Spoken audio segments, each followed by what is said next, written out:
അജി കുഞ്ഞുമോനുണ്ട് കൂടുതൽ വിശദാംശങ്ങളുമായി. അജി, ഇനി അടുത്ത വോട്ടെടുപ്പ് എപ്പോഴായിരിക്കും? എപ്പോൾ തന്നെ നമുക്ക് പുതിയ മാർപ്പാപ്പയെ അറിയാൻ സാധിക്കും?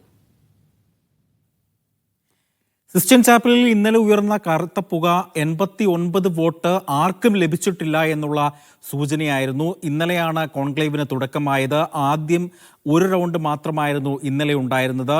ഇന്നും കോൺക്ലേവ് തുടരും. ഇന്ന് കോൺക്ലേവ് തുടരുമ്പോൾ ഇന്ന് രാവിലെയും ഇറ്റാലിയൻ സമയം രാവിലെയും വൈകുന്നേരമായി 2 റൗണ്ടുകളിലായിട്ടാണ് ഇന്ന് കോൺക്ലേവ് നടക്കുക. ഒരുപക്ഷെ ഇന്ന് അടുത്തത് ആരായിരിക്കും? പത്രോസിന്റെ പിൻഗാമി കത്തോലിക്ക സഭയുടെ 267ാമത്തെ മാർപ്പാപ്പ ആരാണെന്നൊരു പക്ഷേ ഇന്ന് അറിയാനുള്ള സാധ്യതകൾ ഉണ്ട്. നിലവിൽ അങ്ങനെയാണ് സാഹചര്യങ്ങളുടെ കണക്കുകൾ വെച്ച് പരിശോധിക്കുമ്പോൾ നമുക്ക് അറിയാൻ കഴിയുന്നത്. അങ്ങനെ തന്നെയാണ് വ്യക്തമായിട്ടുള്ള ഭൂരിപക്ഷം, അതായത് 89 വോട്ട് ആദ്യം ആര് നേടുന്നുവോ അവർക്കാണ് സാധ്യത കൂടുതൽ ഉള്ളത്, മാർപ്പാപ്പയായി തിരഞ്ഞെടുക്കാനുള്ള സാധ്യത കൂടുതലുള്ളത്. നിലവിൽ 133 കർദിനാൾമാരാണ് ഈ ഇലക്ട്രൽ വോട്ടിനിൽ പങ്കെടുക്കുന്നത്. അതിനകത്ത് 53 പേർ യൂറോപ്പിൽ നിന്നും, 23 പേർ ഏഷ്യയിൽ നിന്നും, ആഫ്രിക്കയിൽ നിന്ന് 18 പേരും, ഓഷ്യാനയിൽ നിന്ന് 4-ഉം, നോർത്ത് അമേരിക്കയിൽ നിന്ന് 16-ഉം, സെൻട്രൽ അമേരിക്കയിൽ നിന്ന് 4-ഉം എന്നിങ്ങനെയാണ് ഈ കണക്കുകൾ വരുന്നത്. ഈ കണക്കുകൾ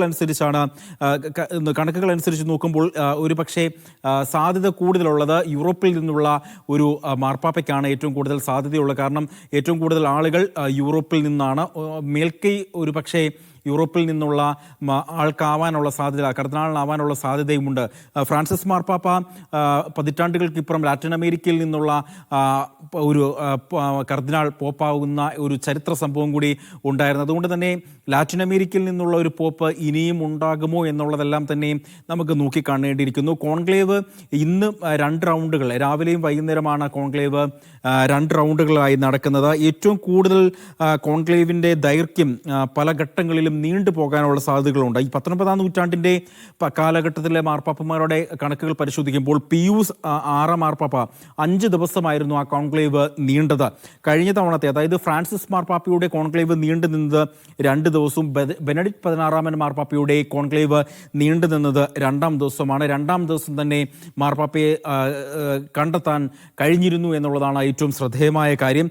ഏറ്റവും നീണ്ടുപോയത്, അതായത് 19-20 നൂറ്റാണ്ടുകളിൽ ഏറ്റവും നീണ്ടുപോയത് പയസ് 11-ാം മാർപ്പാപ്പയുടെയും പയസ് 10-ാമൻ മാർപ്പാപ്പയുടെയുമാണ് ഈ കോൺക്ലേവ് ഏറ്റവും കൂടുതൽ നീണ്ടുപോയ ചരിത്രങ്ങൾ നമ്മുടെ മുന്നിലുള്ളത്. ഫ്രാൻസിസ് മാർപ്പാപ്പയുടെ 5 ബാലറ്റുകളായിരുന്നു ഉണ്ടായിരുന്നത്. 5 ബാലറ്റും 2-ാമത്തെ ദിവസവുമാണ് ഫ്രാൻസിസ് മാർപ്പാപ്പയെ കത്തോലിക്ക സഭയുടെ അധ്യക്ഷനായിട്ട് തിരഞ്ഞെടുക്കപ്പെട്ടത്.